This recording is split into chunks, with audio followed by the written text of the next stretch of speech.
Hi friends, welcome to my channel. இன்னைக்கு நம்ம இந்த வீடியோவில் லைனிங் ப்ளவுஸ் வந்து எப்படி ஸ்டிச் பண்ணுறது அப்படின்றத பார்க்கலாம். ரொம்ப ஈஸியாக சுலபமாக வித்தின் வந்து ஒரு அரை மணி நேரத்திலே ரொம்ப ஈஸியாக எப்படி வேகமாக வந்து நம்ம ஸ்டிச் பண்ணுறது அப்படின்றத பார்க்க போகிறோம். ஸோ இன்றைக்கி வந்து நான் வந்து பார்த்திங்கன்னா ஃபஸ்ட்டு வந்து ஃப்ரண்ட் பீஸில் இருந்தே நான் வந்து ஸ்டார்ட் பண்ணுறேன். ஃப்ரண்ட் பீஸ் வந்து ஸ்டார்ட் பண்ணும்போது பார்த்திங்கன்னா உங்களுக்கு வந்து ஃபஸ்ட்டு வந்து மெயின் பீஸு எந்த இடத்துல, அதாவது மெயின் துணியில் வந்து எது நல்ல பக்கம் கெட்ட பக்கம் அப்படின்றத வந்து ஒரு தடவை வந்து மார்க் பண்ணிக்கிங்க. முக்கியமாக இந்த மாதிரி பட்டு சேரீ ப்ளவுஸில் வந்து நீங்கள் ஸ்டிச் பண்ணும்போது பார்த்தீங்க அப்படின்னா அந்த நிறைய டிஃப்ரெண்ட் வராது. குட்டி குட்டியாக அந்த டிசைனோட அந்த பூவோட டிசைனில் தான் ஃப்ரண்ட்டாக இல்லை பேக்கா அப்படின்ட்டு தெரியும். அப்போ நீங்கள் வந்து இந்த டிப்ஸை நீங்கள் ஃபாலோ பண்ணுங்கள். பார்டரில் இருந்து தான் இந்த மாதிரி பட்டு சேரீயில் ரன்னிங் ப்ளவுஸில் வந்து வரும். பார்ட்ரு வந்து நல்ல பக்கம் எந்த சைடு இருக்கோ அந்த பூவோட டிசைனுக்கு நேராக வந்து கட் பண்ணி மேலே வந்து ஒரு மார்க் ஏதாவது பண்ணி வச்சுங்க. ஒன்று வந்து இதுதான் ஃப்ரண்ட்டு அப்படின்னு சொல்லிவிட்டு மேலே வந்து மார்க் பண்ணி வச்சுக்கோங்க. என்கிட்ட நீங்கள் வந்து இந்த பார்ட்ரு இருக்கிற வரைக்கும் தான் அது வந்து ஃப்ரண்ட்டாக பேக்கா அப்படின்ட்டு தெரியும். சம்டைம்ஸ் இது மாதிரி பட்டு சாரியில் வர ரன்னிங் ப்ளவுஸில் அந்த டிசைனில் வந்து பார்த்திங்கன்னா அந்த பூ வந்து சின்னதாக தான் மாற்றம் இருக்கும். அது வந்து நம்மளுக்கு தெரியாமலே இருக்கும்.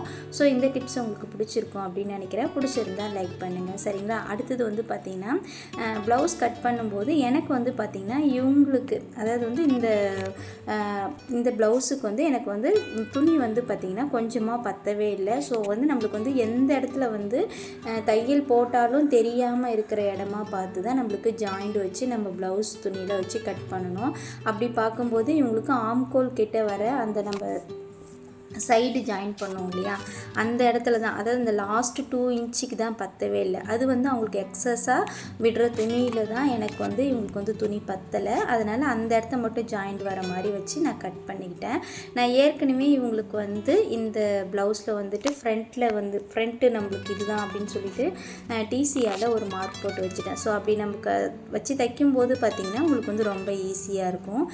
இவங்களுக்கு வந்து நான் வந்து பயாஸ் பீஸ் வைக்காமல் ப்ளவுஸ் அப்படியே தச்சு தான் திருப்புறேன். தச்சு திருப்புறதுக்கு முன்னாடி ரவுண்ட் ஷேப் அழகாக வரணும் அப்படின்னா லைட்டாக வந்து அந்த நெக்கு கிட்ட அர்க்காத் மாதிரி தச்சதுக்கப்புறமா போட்டு திருப்பி மேலே ஒரு படிமான தையல் போட்டுக்குங்க. இப்படி செய்யும்போது ரொம்ப ஈஸியாக கொஞ்சம் நம்ம வந்து பயாஸ் பீஸ் வைக்கிற டைம்லாம் கொஞ்சம் சேவ் ஆகும். நம்மளுக்கு வந்து லைனிங் அட்டாச் பண்ண மாதிரியாகவும் இருக்கும். ப்ளவுஸ் வந்து நம்மளுக்கு வந்து ஃபினிஷிங் வந்து முடிஞ்ச மாதிரியாகவும் இருக்கும். ஃப்ரண்ட் சைட்லேயும் நம்மளுக்கு முடிஞ்ச மாதிரி இருக்கும். இது வந்து பார்த்திங்கன்னா இந்த கஸ்டமர் வந்து என்கிட்ட வந்து எம்ப்ராய்டிங் போட சொல்லி கேட்டிருந்தாங்க. ஆக்சுவலாக பார்த்தோன்னா எம்ப்ராய்டிங் போடுறதுக்கு நம்ம ப்ளவுஸ் வந்து ஃபுல்லாக ஸ்லீவும் இடுப்பும் ஜாயின் பண்ணக்கூடாது. ஆனால் வந்துட்டு இந்த மாதிரி ரெடி பண்ணி கொடுத்துட்டோம் அப்படின்னா அவங்க எம்ப்ராய்டிங் போட்டு கொடுத்ததுக்கப்புறமா நம்ம ஸ்லீவும் ஹிப்புக்கிட்டையும் நம்ம ஜாயின் பண்ணிடலாம். எம்ப்ராய்டிங் ப்ளவுஸ் வந்து நம்ம தச்சு கொடுக்குறது அவங்க போட்டு கொடுக்குறதுக்கு மட்டும்தான் டைம் கிடைக்கும். ஸோ எனக்கு வந்து பார்த்திங்கன்னா இந்த ப்ளவுஸ் வந்து அவங்க எம்ப்ராய்டிங் நான் கொடுத்த டிசைன் வந்து பார்த்திங்கன்னா 1 டேவிலே எனக்கு டெலிவரி பண்ணிட்டாங்க. அந்த டிசைன் போடுறதுக்கு எனக்கு வந்து ஒரு 400 ஆச்சு. ஸோ கொஞ்சம் இது தைக்கிற வரைக்கும் தான் நான் வந்து வீடியோ எடுத்திருந்தேன். அந்த எம்ப்ராய்டிங் போடுறது வந்து அவங்க வந்து எடுத்து கொடுக்கும்போது அவங்களுக்கு வந்து நைட் டைம் ஆனதுனால ப்ளவுஸ் உடனே டெலிவரி கொடுக்கணுன்றதுக்காக நான் வந்து அந்த எம்ப்ராய்டிங் போட்ட டிசைனை வந்து நான் வந்து வீடியோ எடுக்காமலே விட்டுட்டேன். ஸோ நெக்ஸ்ட் டைம் நான் வந்து எம்ப்ராய்டிங் போட்ட ப்ளவுஸ் தைச்சிட்டு வரும்போது அங்கே எம்ப்ராய்டிங் போடுற இடத்தையும் எம்ப்ராய்டிங் வந்து எப்படி வந்து நம்ம ஸ்டிச் பண்ணி கொடுத்தா போட்டு தருவாங்க அப்படின்ற இடத்தையும் நான் வந்து உங்களுக்கு காமிக்கிறேன். இப்போ வந்து ப்ளவுஸ் ஃபுல்லாகவே நான் வந்து ஜாயின் பண்ணுறதுக்கு மட்டும்தான் வந்து ஜாயின் பண்ணாமல் கொடுத்துருந்தேன். அவங்க வந்து எனக்கு வந்து எம்ப்ராய்டிங் போட்டு கொடுத்துருந்தாங்க. ரொம்ப அழகாக இருந்தது. ஸோ எம்ப்ராய்டிங் போடும்போது கலர் வந்து செலெக்ஷன் பண்ணுறதுக்கு வந்து நம்ம சாரீலோட கலர் முந்தானி ஓரம் அடித்ததுக்கப்புறமா அதே கலர் இருந்ததுன்னா அந்த கலர் கொடுத்துடலாம். இல்லை அப்படின்னா நீங்கள் முந்தானி உள்பக்கம் அடிக்கிறப்ப இருக்கிற கலர் கூட நம்ம வந்து கொடுத்தோம் அப்படின்னா அந்த கலர்லேயே அவங்க வந்து மேட்ச் பண்ணிக்குவாங்க. ஒரு சிலவங்க சாரியோடையே எடுத்துகிட்டு போய் கொடுப்பாங்க. நீங்கள் அப்படி கூட கொடுக்கலாம். ஸோ இதில் வந்து பார்த்திங்கன்னா இன்னொன்று ஷோல்டர் வந்து ஃபாலோ ஆகாமல் இருக்கிறதுக்கு ஏற்கனவே ஒரு வீடியோ போட்டிருப்பேன். அதே தான் இதுலேயும் சொல்கிறேன். இது மாதிரி லைனிங் வச்சு தைக்கிறதுக்கு முன்னாடி இவங்களோட கழுத்தோட அகலம் எவ்வளோ இருக்குது அப்படின்னு சொல்லிவிட்டு நீங்கள் வந்து மார்க் பண்ணிக்கிங்க. மார்க் பண்ணதுக்கப்புறமா நீங்கள் வந்து அந்த வச்சு லைனிங் வச்சு அட்டாச் பண்ணிங்க அப்படின்னா உங்களுக்கு வந்து கரெக்டாக கழுத்து வந்து ஃபிட்டிங்காக வந்து ஷோல்டரில் ஃபிட் ஆகும். அதே போல் இந்த ரவுண்ட் ஷேப் வந்து நம்ம வந்து கட் பண்ணும்போது இது மாதிரி அர்க்காத் போட்டுட்டு நீங்கள் வச்சு திருப்புங்க. இப்படி தைக்கும்போது நம்மளுக்கு வந்து நெக்கும் வந்து ஃபினிஷிங் ஆன மாதிரி இருக்கும், லைனிங்கும் வந்து அட்டாச் பண்ண மாதிரி இருக்கும். ஸோ இப்படி வந்து தைச்சி கொடுத்தோம் அப்படின்னா, அதாவது எம்ப்ராய்டிங் போடுறதுக்கு நம்ம கொடுக்குறோம் அப்படின்னா, நம்ம எந்த மாதிரி நெக் டிசைன் போட்டு கொடுக்குறோமோ அதே நெக் டிசைனில் நம்ம பூ மாடல் இதெல்லாம் செலக்ட் பண்ணால் போதும். எங்கள் ஏரியாவில் பார்த்திங்கன்னா ஒரு மினிமம் 250லேருந்தே வந்து போட்டு கொடுக்குறாங்க. நான் லாஸ்ட் டைம் வந்து 2 ப்ளவுஸ் வந்து 1500 வரைக்குமே நான் போட்டிருக்கேன். டிசைன் அவ்வளோ பர்ஃபெக்டாக இருக்கும். ஆரி ஒர்க்கை விட இந்த மாதிரி எம்ப்ராய்டிங் போடும்போது ப்ளவுஸ் வந்து நீண்ட நாளைக்கு வந்து ரொம்பவே நல்லாயிருக்கும். அந்த டிசைன் வந்து அது சாரியோட கலருக்கு வேறு ஏதாவது சாரீக்கு மேட்சாக இருந்தால் கூட அந்த கூட நம்ம வந்து மாற்றி போட்டுக்கலாம். பூவும் வந்து அந்த அளவுக்கு வந்து பூ டிசைன் வந்து நம்ம செலக்ட் பண்ணுறதை பொறுத்து தான். அதாவது வந்து எம்ப்ராய்டிங் வந்து கம்மியான அமௌண்ட்டில் நல்ல டிசைனும் போடலாம். ஆனால் வந்து கலர் வந்து மேட்ச் பண்ணி போடுறோம் இல்லையா, அந்த கலர் வந்து செலக்ட் பண்ணி கொடுக்குறதுல தான் வந்து காஸ்ட்டே அதிகமாகும். 2-3 கலர் வந்து போட்டோம் அப்படின்னா கொஞ்சம் காசு அதிகமாகும். அதுவே வந்து ஒரு கலர் இல்லை 2 கலர் அப்படி பண்ணோன்னா அதுக்கு தகுந்த மாதிரி காசு ஆகும். நீங்கள் வந்து உங்கள் ஏரியாவில் நீங்கள் போடுவீங்களா இல்லையா அப்படின்றத வந்து எனக்கு கமெண்ட் பண்ணுங்கள். இப்போ எல்லாருமே நிறைய பேர் வந்து லேஸ் வச்சு கேட்குறதோட இது மாதிரி எம்ப்ராய்டிங் போட்டு மினிமம் வந்து ஒரு 250லேருந்தே கேட்குறாங்க. ஒரு 2 லைன் 3 லைன் போட்டால் கூட போதும், அழகாக சாரீக்கு மேட்சாக. இப்போ காட்டன் சாரீலாம் அப்படி கட்டுறாங்க அப்படின்னா அது மாதிரி எம்ப்ராய்டிங் போட்டு போடும்போது ரொம்ப அழகாக இருக்குது. அதேமாதிரி நார்மலான சிம்பிளான பட்டு சாரீக்கெலாம் கூட அந்த மாதிரி டிசைன் போட்டோம் அப்படின்னா ரொம்பவும் ரிச்சாகவும் இருக்கும், பார்க்குறதுக்கு ரொம்ப அழகாக இருக்கும். இப்போ வந்து இவங்களுக்கு வந்து பேக் பார்ட்டில் வந்து டாட் வந்து நான் பிடிக்கல. ஏன்னு கேட்டிங்கன்னா ப்ளவுஸ் ஃபுல்லாக வந்து அட்டாச் பண்ணும்போது நம்மளுக்கு வந்து எந்த அளவுக்கு தேவைப்படும், இடுப்போட சுற்றளவு அப்படின்னு அளவு ப்ளவுஸ்லேருந்து பார்த்துட்டு அதுக்கப்புறமா சென்ட்ரு டாட் பிடிச்சிக்கலாம் அப்படின்னு சொல்லிட்டு நான் விட்டுட்டேன். இப்போ வந்து பார்த்திங்கன்னா ஃபுல் ஃபினிஷிங்காகவும் பேக் பார்ட் நம்ம ஃபுல்லாக முடிச்சிட்டோம். பேக் பார்ட் வந்து ரொம்ப ஈஸி தான், ஃப்ரண்ட்டும் பேக்கும் ரொம்ப ஈஸியாகவே பிடிச்சிடலாம். அடுத்தது வந்து நம்மளுக்கு வந்து ப்ளவுஸில் வந்து முக்கியமானது என்ன அப்படின்னு பார்த்திங்கன்னா டாட் பிடிக்கிறது மட்டும்தான். சென்ட்ரு டாட்டை வந்து எப்படி பிடிக்கிறது அப்படின்றது வந்து நிறைய வீடியோஸில் போட்டிருக்கேன். உங்களுக்கு வேணும் அப்படின்னா எனக்கு கமெண்ட் பண்ணுங்கள். நான் இந்த ப்ளவுஸ் வந்து பார்த்திங்கன்னா ஒரு 20 மினிட்ஸ்லேயே வந்து தச்சு முடிச்சிட்டேன். ஆக்சுவலாக லைனிங் ப்ளவுஸ் தான், தச்சு முடிச்சிட்டேன். ஆனால் எம்ப்ராய்டிங் போட்டு கொடுக்குறதுக்கு எனக்கு வந்து ஒரு 1 டே ஆகிடுச்சு. அவங்க போட்டு கொடுக்குறதுக்கு சொல்லிட்டு வந்த 1 டே டைம் கொடுத்துருந்தேன், அவங்க போட்டு கொடுத்தாங்க. ஸோ ஒரு நாள்லேயே நான் வந்து அவங்களுக்கு வந்து போட்டும் கொடுத்துட்டேன். அவங்களும் ஸ்லீவு எல்லாமே ஃபுல் ஸ்லீவில் போட்டிருந்ததுனால ரொம்ப அழகாக இருந்தது. இந்த சாரியோட கலர் வந்து பார்த்திங்கன்னா லாஸ்ட் டைம் நான் ஷார்ட்ஸ் வீடியோவில் சுங்கு போடுறதுக்கு ஒரு சாரீ காமிச்சிருப்பேன். அந்த மாதிரி க்ரீன் கலர் சாரீக்கு வித் காப்பர் பார்டர் இருந்தது. ஸோ காப்பரும் க்ரீன் கலர் வந்து அந்த மர்ஜ் பண்ணி போட்டிருந்தாங்க டிசைனு. ரொம்ப அழகாக இருந்தது. அந்த டிசைன் என்னால் ஃபோட்டோ எடுக்கிறதுக்கு டைம் இல்லை அப்படின்றதுனால என்னால் எடுக்க முடியல. ரொம்பவே சூப்பராக போட்டிருந்தாங்க. அடுத்தது வந்து பார்த்திங்கன்னா நம்ம வந்து ப்ளவுஸுக்கு பட்டி அட்டாச் பண்ணுறோம். நிறைய பேருக்கு வந்து பட்டி தனியாக வந்து நிறைய சகோதரிகள் வந்து கேட்டது என்னென்னா பட்டி தனியாக வந்து நம்ம வந்து கட் பண்ணிவிட்டு தைக்கக்கூடாதா அப்படின்னு சொல்லிட்டு கேட்டிருந்தீங்க. நான் என்னோடய மெத்தடில் நான் எப்படி தைக்கிறனோ அதுதான் அவங்க கூட ஷேர் பண்ணுறேன். எனக்கு வந்து இதை மாதிரி தைக்கும்போது கம்ஃபர்டபுளாக இருந்த மாதிரி இருந்தது. அதாவது வந்து கஸ்டமரும் எந்த குறையும் சொல்லாமல் இடுப்புக்கிட்ட பட்டி வந்து மடக்கிட்டு போல் சுருக்கலை, இல்லை பட்டி வந்து அழுத்திட்டு இருக்குது, அந்த மாதிரிலாம் எந்த கம்ப்ளைண்ட்டும் பண்ண மாட்டாங்க. ஸோ இந்த மாதிரி டாட் பிடிச்சதுக்கப்புறமா அதுக்கப்புறம் அந்த ஷேப்லேயே நான் வந்து பட்டியை வரைஞ்சி அதுக்கப்புறமா கட் பண்ணி ஸ்டிச் பண்ணும்போது நான் தைச்சி கொடுக்குற கஸ்டமர் கம்ஃபர்டபுளாக ஃபீல் பண்ணதுனால நான் அதையே வந்து ஃபாலோ பண்ண ஆரம்பிச்சிட்டேன். ரொம்ப சிம்பிளான மெத்தடு தான். அதுக்கு வந்து அளவு எடுத்துகிட்டு எங்கே வரும் டாட்டு, அதாவது வந்து சென்ட்ரு டாட்டுக்கு நேராக நம்ம வந்து பாயிண்ட்டு பிடிச்சி அதுக்கப்புறமா மார்க் பண்ணி கட் பண்ணுறத விட இந்த மாதிரி வந்து தேவையான துணியை எடுத்து வச்சுட்டு ப்ளவுஸில் வந்து சென்ட்ரு டாட் பிடிச்சிட்டு அதுக்கப்புறமா மேலே அந்த வளைவை வரைஞ்சி நீங்கள் வந்து கட் பண்ணிங்க அப்படின்னா சூப்பராக வரும். ஸோ ட்ரை பண்ணி பாருங்கள். இந்த மெத்தட் கூட ரொம்ப ஈஸியாக இருக்கும். பிகினர்ஸ் வந்து கண்டிப்பாக வந்து நீங்கள் வந்து ட்ரை பண்ணலாம். நம்ம பட்டி தனியாக கட் பண்ணும்போது அளவு கம்மியாக கட் பண்ணிவிடுவோம், இல்லை வந்துட்டு அந்த ஷேப் எடுக்காமல் கட் பண்ணிவிடுவோம். இதெல்லாம் உங்களுக்கு எந்த ஃபீல்மே இருக்கவே தேவையில்லை. நீங்கள் இந்த மெத்தடை ஃபாலோ பண்ணிங்க அப்படின்னா ரொம்ப ரொம்ப ஈஸியாக சுலபமாக வந்து உங்களுக்கு டக்குன்னு தைக்கிறதுக்கு ஈஸியாக இருக்கும். நான் எல்லாத்தையுமே வந்து கட் பண்ணி தைச்சிட்டு அதுக்கப்புறம் தான் எடுத்து வைக்கணும்னு நான் வந்து நினைக்கவே மாட்டேன். நான் தைக்கும் போதே இது மாதிரி வந்து ரெடி பண்ணிக்குவேன். அதேமாரி உள்பக்கமாக வைக்க வேண்டிய துணி கொஞ்சம் நல்லா திக்காக இருந்தால் நல்லாயிருக்கும். இதுக்கு வந்து இவங்களுக்கு வந்து நான் காடா துணி இருக்கு இல்லையா, அதுதான் வந்து நான் ஒரு 1 மீட்டர் அது மாதிரி வாங்கி வச்சுருப்பேன். ஸோ அந்த துணியில் வைக்கும்போது எல்லா கஸ்டமருக்குமே வந்து கம்ஃபர்டபுளாக இருக்கும். அவங்க அதை கேட்குறது என்னென்னா, பேண்ட்டு பிட் கூட கொஞ்சம் நல்ல க்ரிப்பாக இருக்கும், ஆனால் அது வந்து நம்மளுக்கு ரெகுலராக கிடைக்காது. இது வந்து பார்த்திங்கன்னா கடையில் வந்து நம்மளுக்கு வந்து அவைலபிளாக இருக்கும். நீங்கள் வந்து 1 மீட்டர் 2 மீட்டர் வாங்கினாலே போதும், கிட்டத்தட்ட ஒரு 20 ப்ளவுஸ் கிட்ட நம்ம தைக்கலாம். மினிமம் வந்து பார்த்திங்கன்னா அதுக்கு ஒரு 40 ரூபா 50 ரூபா மட்டும் செலவு பண்ணாலே போதும். அதுக்காக நம்ம பேண்ட்டு பிட்டு இல்லை சுடிதாரை டபுளாக சுடிதாரோட பேண்ட்டில் வந்து டபுள் வச்சு தைக்கிறது இது மாதிரிலாம் இல்லாமல் இது மாதிரி நீங்கள் ரெகுலராகவே வாங்கி வச்சுக்கிட்டீங்க அப்படின்னா உங்களுக்கு ஈஸியாகவும் இருக்கும். பட்டி பாருங்கள், நான் வந்து தைச்சதுக்கு ப்ளவுஸில் இருக்கிற மாதிரியே அதே ஷேப் வந்து கரெக்டாக ப்ளவுஸ்க்கு வந்துடுச்சு பாருங்கள். அந்த ஷேப் வந்து கரெக்டாக வந்துடும்.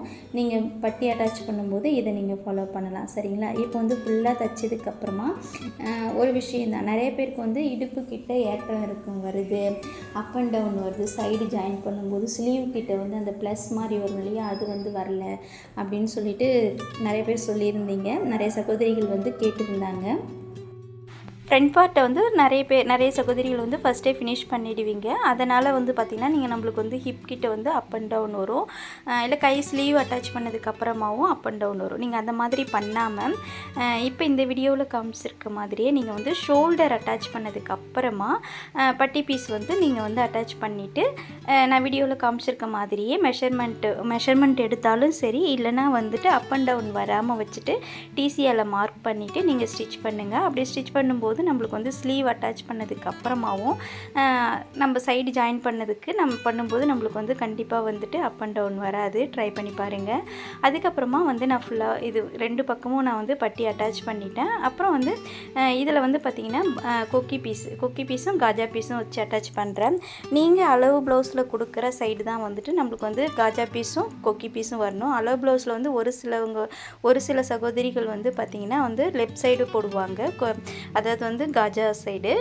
ஒரு சில சகோதரிகள் வந்துட்டு ரைட் சைட் போடுவாங்க. நீங்கள் அளவு ப்ளவுஸில் எந்த சைடு கொடுத்துருக்காங்கன்னு பார்த்துட்டு நீங்கள் அதுக்கப்புறமா நீங்கள் வந்து காஜாவோ இல்லை கொக்கி சைடு வர்றதையோ நீங்கள் அட்டாச் பண்ணுங்கள். இப்போ நான் வந்து அதுக்கு முன்னாடி இதை வந்து நான் ஒரு தடவை செக் பண்ணிக்கிறேன். ஃபஸ்ட்டு வந்து நான் கொக்கி பட்டி வந்து அட்டாச் பண்ணதுக்கப்புறமா இப்போ வந்து நான் காஜா பீஸ்க்கு வந்து நான் வந்து அதாவது வந்து காஜா எடுப்போம் இல்லையா, அதுக்கு வந்து நான் அட்டாச் பண்ணுறேன். அப்படி அட்டாச் பண்ணும்போது ஒரு தடவை வந்து நான் ப்ளவுஸை வந்து செக் பண்ணுறேன். இதுலேயும் வந்து கொக்கி கட்டும்போது பார்த்திங்கன்னா நிறைய பேருக்கு அப் அண்ட் டவுன் வந்து நிறைய சகோதரிகள் வந்து அப் அண்ட் டவுன் வருது. அது எப்படி வந்து நம்ம வந்து லாஸ்ட்டாக பிரிச்சுட்டு தான் தைக்கிற மாதிரி இருக்கும்.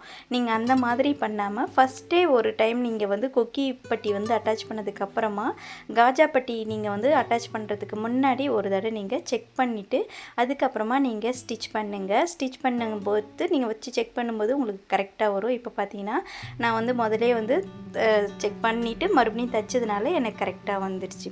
இப்போ வந்து பார்த்திங்கன்னா இது வந்து ஸ்லீவ் வந்து நம்ம தைக்க போகிறோம். ஸ்லீவ் வந்து ரொம்ப சுலபந்தான். ஆனால் இந்த ஸ்லீவில் எனக்கு வந்து ஜாயிண்ட் பீஸ் வந்து வருது. ஸோ ஜாயிண்ட் பீஸ் வந்து இந்த மெத்தடில் நீங்கள் ஃபாலோ பண்ணி பாருங்கள். ஜாயிண்ட் வந்து வெளியே தெரியாமல் இருக்கும். இதுவும் வந்து பார்த்திங்கன்னா உங்களுக்கு நல்லா வந்து பீஸ் வந்து தைச்சி முடிச்சதுக்கப்புறமா ஃபினிஷிங்கும் நல்லாயிருக்கும். இப்போ பார்த்திங்கன்னா எனக்கு வந்து இந்த ப்ளவுஸ் வந்து நான் ஸ்டிச் பண்ணும்போது எனக்கு வந்து இந்த துணியில் வந்துட்டு இது மாதிரி சுருக்கமாக வந்துடுச்சு. இந்த மாதிரி சுருக்கம் வருது அப்படின்னா இதில் எந்த இடத்துல ப்ராப்ளம் அப்படின்னு சொல்லிட்டு நீங்கள் கமெண்ட் பண்ணுங்கள். இது நான் எப்படி வந்து சால்வ் பண்ணேன் அப்படின்றத காமிக்கிறேன். இது வந்து பார்த்திங்கன்னா கீழே இந்த மாதிரி சுருக்கம் வருது அப்படின்னாலே பாபினில் வந்து நூல் வந்து வெளியே வந்து அந்த சின்ன ஹோலுக்குள்ளே வராமல் வேறு இடத்துலேருந்து வந்தால் மட்டும்தான் நம்மளுக்கு வந்து இந்த மாதிரி சுருக்கம் வரும். அதனால் நீங்கள் வந்து அந்த சுருக்கம் வருதே சொல்லிட்டு மறுபடியும் தைக்காமல் பாபின் கேஸை எடுத்துகிட்டு நீங்கள் ஒரு தடவை நூலை வந்து ரிலீவ் பண்ணிவிட்டு போட்டு மறுபடியும் தைச்சி பாருங்கள், சுருக்கம் வராமல் இருக்கும். ட்ரை பண்ணி பாருங்கள். இதெல்லாம் நான் வந்து ஸ்டிச் பண்ணும்போது எனக்காக நான் பண்ணிக்கிட்ட சின்ன சின்ன இம்ப்ரூவ்மெண்ட்டு தான் உங்கள் கூட ஷேர் பண்ணிக்கிட்டு இருக்கேன். ஸோ இந்த மெத்தடு இந்த டிப்ஸ் எல்லாம் உங்களுக்கு பிடிச்சிருக்கு அப்படின்னா இதுக்கு வந்து ஒரு லைக் பண்ணிவிட்டும் கமெண்ட் பண்ணிவிட்டும் பாருங்கள். இப்போ பார்த்தீங்கன்னா வந்து ஸ்லீவில் எந்த ஒரு சுருக்கமும் இல்லை. இந்த மாதிரி வச்சு ஸ்டிச் பண்ணிவிடுங்க. ஃபஸ்ட்டு நம்மளுக்கு வந்து கை பிடித்தம் இருக்கு இல்லையா, அளவு, அந்த கை பிடித்த அளவு கரெக்டாக இருந்தது அப்படின்னா நீங்கள் ஃபஸ்ட்டு இது மாதிரி அட்டாச் பண்ணிவிடுங்க. இப்போ பார்த்தீங்கனாலே உங்களுக்கு தெரியும் மெயின் பீஸ் வந்து எக்ஸஸாக இருக்குது இல்லையா. இது ஏன் அப்படின்னா இப்போ வந்து நான் அந்த இடத்துல வந்து லைனிங் வந்து எனக்கு துணி பத்தலை. மெயின் பீஸ் ஆனால் பெருசாக நம்மளுக்கு வந்து இருக்குது, துணி வந்து எக்ஸ்ட்ரா இருக்குது. ஆனால் வந்து லைனிங் பீஸில் வந்து நம்மளுக்கு வந்து துணி பத்தலை அப்படின்றப்ப நான் ஃபஸ்ட்டு என்ன பண்ணுறேன் அப்படின்னா, கைப்பிடித்ததோட அளவை இந்த வீடியோவில் பாருங்கள் கோடு போட்டிருக்கேன் இல்லையா, அந்த இடம் கைப்பிடித்ததோட அளவு மார்க் பண்ணிவிட்டு, இப்போ நம்ம கைப்பிடித்ததுக்கிட்ட வர வேண்டிய ஜாயிண்ட் வந்து தேவைப்படலை. இருந்தாலும் வந்துட்டு நம்ம ஆம்கோல் கிட்ட ஜாயின் பண்ணும்போது நம்மளுக்கு ஜாயிண்ட் வந்து கிட்டத்தட்ட ஒரு 1 இன்ச் வந்து 2 பக்கமும் குறையுது. அப்போ வந்து ஃபஸ்ட்டே வந்து நம்ம ஜாயின் பண்ணிவிட்டு கூட லைனிங்கில் வச்சு அட்டாச் பண்ணலாம். இருந்தாலும் வந்து நீங்கள் அப்படி அட்டாச் பண்ணும்போது இந்த ட்ரெஸ்ஸில் வந்து என்ன ஆகுது அப்படின்னு பார்த்தீங்கன்னா, இழை வந்து பிரிஞ்சு வந்துடும். நீங்கள் அந்த மாதிரி ட்ரை பண்ணாமல் இப்படி வந்து ட்ரை பண்ணி பாருங்கள். நீங்கள் வந்து உள்ளே அட்டாச் பண்ணியிருக்கிறதே உங்களுக்கு வந்து தெரியாது. அது மட்டும் இல்லாமல் உங்களுக்கு இழை வந்து பிரியவும் பிரியாது. இது மாதிரி பட்டு சேரீக்கு வந்து லைனிங் வந்து அட்டாச் பண்ணும்போது நம்மளுக்கு பத்தலை அப்படின்னா இந்த மெத்தடை நீங்கள் ஃபாலோ பண்ணி பாருங்கள். நிச்சயமாக வந்து உங்களுக்கு வந்து யூஸ்ஃபுல்லாக இருக்கும் அப்படின்னு சொல்லிட்டு நினைக்கிறேன். இந்த மாதிரி மெத்தட்லாம் நீங்கள் யாரெல்லாம் ஃபாலோ பண்ணுறீங்க அப்படின்றதும் எனக்கு கமெண்ட் பண்ணுங்கள். இந்த டிப்ஸு பிடிச்சிருந்ததுன்னா லைக் பண்ணுங்கள். இது யாருக்காவது தேவைப்பட்டதுன்னா கண்டிப்பாக ஷேர் பண்ணி விடுங்க. ஒன்றும் பிரச்சனை இல்லை. நீங்கள் ஷேர் பண்ணுறதுனால அவங்களுக்கும் யூஸ்ஃபுல்லாக இருக்கும். எனக்கும் வந்து நான் 4 பேருக்கு நல்ல விஷயங்களை சொல்லி கொடுத்தேன் அப்படின்ற திருப்தியும் இருக்கும். ஸோ இப்படி தான் வந்துட்டு மெயின் பீஸ் தைச்சதுக்கப்புறமா லைனிங் பீஸில் வந்து நீங்கள் வந்து துணியை வந்து அட்டாச் பண்ணுங்கள். உங்களுக்கு வந்து இது வந்து ஈஸியாகவும் இருக்கும். நம்மளுக்கு வந்து எவ்வளோ தேவைப்படும் அப்படின்றதும் நம்மளுக்கு கரெக்டாக இருக்கும். ஒரு பகுதியை வந்து நம்ம கரெக்டாக கட் பண்ணி எடுத்துகிட்டு அடுத்த ஸ்லீவுக்கு வந்து நம்ம வந்து அதே அளவுக்கு வச்சு நம்ம வந்து ஸ்டிச் பண்ணிக்கலாம். இப்போ வந்து பார்த்திங்கன்னா எனக்கு ஒரு 2 இன்ச்சஸ் தான் வந்து எக்ஸஸாக வேணும். அதாவது 1.5 இன்ச்சு எக்ஸ்ட்ரா விடுவோம்ல, அந்த துணி வந்து எனக்கு வந்து 1.5 இன்ச்சு தான் வேணும். அந்த அளவுக்கு தேவையான அளவுக்கு மட்டும் நான் வந்து கட் பண்ணிவிட்டு மீதி துணியை கட் பண்ணிவிட்டு இப்போ பார்த்தீங்கன்னா தெரியும் உங்களுக்கு வந்து எந்த இடத்துலையும் வந்து ஜாயின் பண்ண மாதிரி அவ்வளோவா தெரியாது. ஃபினிஷிங்கும் உள்ளேயும் உங்களுக்கு வந்து பிசுறு தெரியாமல் இருக்கும். ட்ரை பண்ணி பாருங்கள். இதே மாதிரி தான் வந்து அடுத்த ஸ்லீவையும் வந்து நான் வந்துட்டு தைப்பேன்.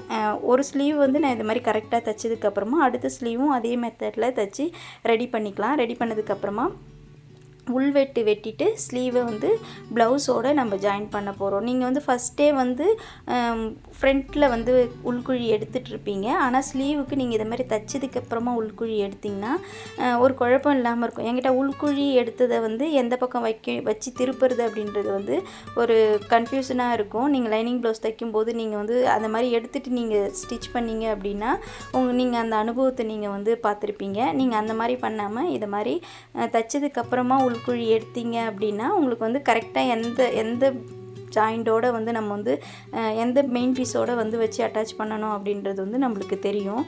இதெல்லாம் ஒன்று நம்ம ப்ளவுஸ் தைக்கும்போது கற்றுக்க வேண்டியது தான், அனுபவம் தான் பேசும். அதனால் நீங்கள் நிறைய வந்து தைக்க பழகுங்க.